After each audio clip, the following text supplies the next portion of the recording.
Halo Sobat Edukasi, balik lagi bareng saya Novanisa di podcast Tukas Akademik Rasa Asik. Hari ini kita bakal bahas sesuatu yang sering banget dialami sama mahasiswa atau siswa sekolah. Like, kenapa sih kita udah belajar bahasa Inggris bertahun-tahun tapi pas ngomong langsung blank? Kita akan bedah kasus ini pakai teori psikologi pendidikan dari Vygotsky dan Piaget, plus satu konsep kurikulum bahasa. So, stay tune. Bayangin ada seorang siswa, kita sebut aja Budi. Budi ini kalau ujian tulis bahasa Inggris nilainya selalu 90. Dia paham tenses, hafal vocabulary. Tapi begitu gurunya minta dia buat presentasi atau sekadar tanya jawab, Budi tuh langsung keringat dingin dan cuma diam. Masalahnya itu bukan di otak Budi, tapi bagaimana proses belajarnya terjadi. Fenomena ini kita sebut sebagai hambatan komunikatif dalam English Language Teaching atau ELT.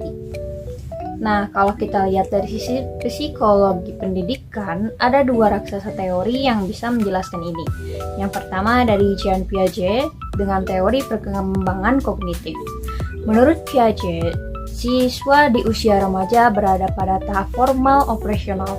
Mereka sudah bisa berpikir abstrak dan logis. Dalam kasus Budi, dia udah membangun skema atau peta mental yang kuat tentang aturan bahasa secara kognitif. Namun, masalahnya adalah kurangnya asimilasi dan akomodasi pengalaman berbicara nyata ke dalam skema mentalnya.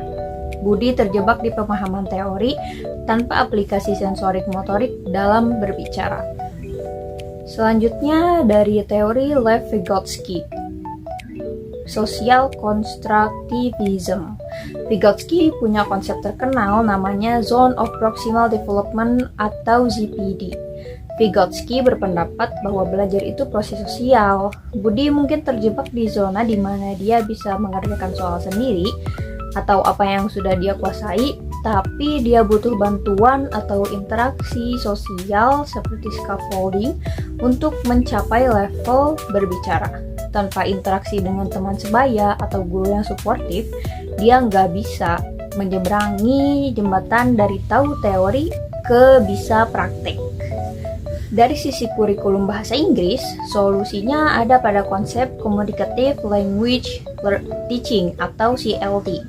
Dulu kurikulum kita mungkin terlalu fokus pada grammar translation method, pokoknya hafal rumus,